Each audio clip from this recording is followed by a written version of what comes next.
Good morning guys, ayan, Francisca Magalona at saka Saab Magalona, ayan guys, daughter versus daughter. Tingnan natin sa kanila kung sinong magaling, mag-comment lang kayo guys. Ayan guys, puro magagandang bata. So guys, panoorin nyo.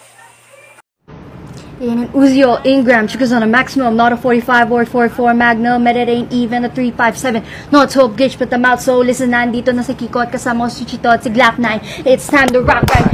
Hindi lumabas sa mga salita sa kibibig, di padadaig ang bungang, halat tumungang, lahat napapahanga sa talento, ko'y tagakalentong, bata bandalo yun na ngayon nakatira sa antipolo, sumasaklolo sa mga hip-hop, pwede ka ririno, pwede rin trip lang, si Glock kasama ang parokya, parang bulaga na kailangan di mabokya, di mo na kailangan malaman kung bakit pa, kami lahat ay nagsama-sama, may check, eto na nagsadya. Ngayon pa rin sila pa rin ang nakaupo, ilang daan taon mula noon nakagapo, sa ating mga kamay nakapiring ang mga mata, dila'y pinuputo pag ika'y nagsasalita.